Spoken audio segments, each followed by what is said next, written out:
Optimism is the mood that can make a teapot sing even when the water inside it is boiling hot. Russian proverb. When I was 10, my mother was paralyzed by a spinal tumor. Before that, she was an active and passionate person. Since childhood, I deeply admired her beauty and accomplishments.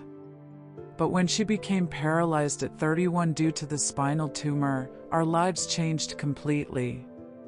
Her life suddenly became tied to a hospital bed. The tumor was benign, but it took away her ability to walk, and I was too young to fully understand the ironic meaning of benign tumor, which was not benign at all for my mother. I still remember clearly my mother's life before she got sick. She was joyful, sociable, and often invited friends over. She would spend hours making cold cuts and arranging fresh flowers. Then, while everyone was busy dancing, she would hustle to arrange sleeping quarters for friends from afar. My mother loved to dance. To this day, I still remember her gorgeous evening gown, a black skirt paired with a lace top that highlighted her shiny blonde hair. I believed she could do anything, play tennis, she won awards in college, so she made all our clothes, take photos, she won a national photography contest, write, she ran a newspaper column, and cook, especially Spanish dishes for my father. Now, unable to do those things anymore, she still faced her illness with fierce vitality. Words like disabled and physical therapy became part of a new and strange world we had just entered. Gradually, I learned to care for my mother instead of being cared for by her. Pushing her wheelchair into the kitchen became a routine. She taught me the art of carving carrots and potatoes, and how to marinate a roast beef with fresh garlic, salt, and butter to make it delicious.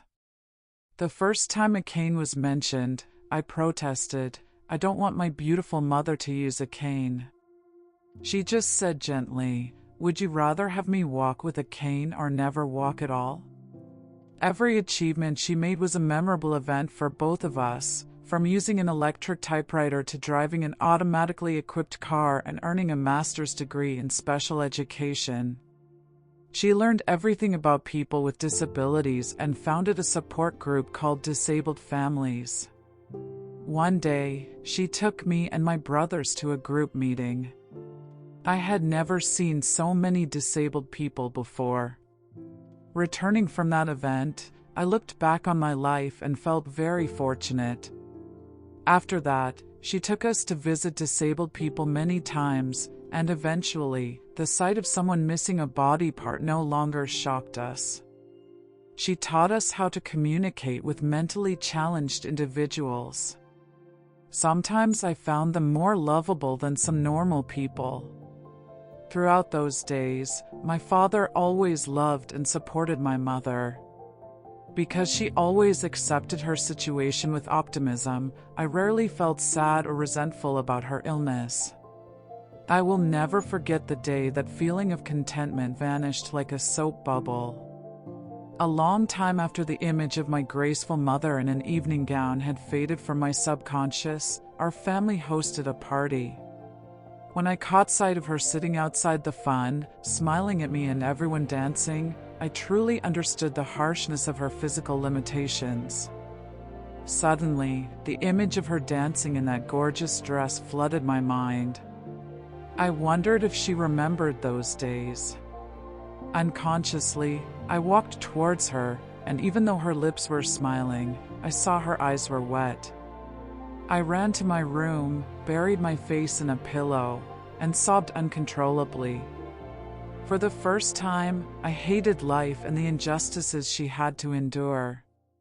Growing up, I worked in prisoner rehabilitation, and my mother loved working with inmates. She asked for permission to teach them writing. When she no longer had the strength to go to the correctional facility, she frequently wrote letters to them. One day, she asked me to mail a letter to an inmate named Wayman. I asked if I could read the letter first, and she agreed. At that time, I had no idea I was about to learn another secret about her. The letter read, "Dear Wayman, I have thought a lot about your letter. You said that life behind bars is harsh, and I completely sympathize with you.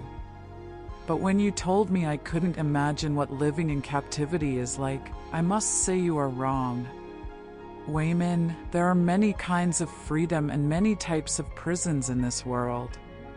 Sometimes, the prison is created by ourselves." At 31, I suddenly lost the ability to walk. I felt as if the ground crumbled beneath my feet. My mind panicked with the thought that for the rest of my life, I would be imprisoned in a body that could no longer walk freely, dance, or hug my children. It was very hard for me to accept my condition and try not to drown in sorrow.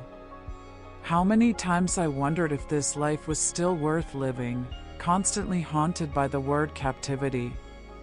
But then one day, I suddenly realized I had a choice. Should I smile or cry when I see my children? Do I want to be an exemplary mother, or a mother withering away in their minds? Will I curse life, or pray to God for more strength? I decided that as long as I am alive, I must make an effort, take positive action, and try to enrich my spiritual life to compensate for my physical limitations.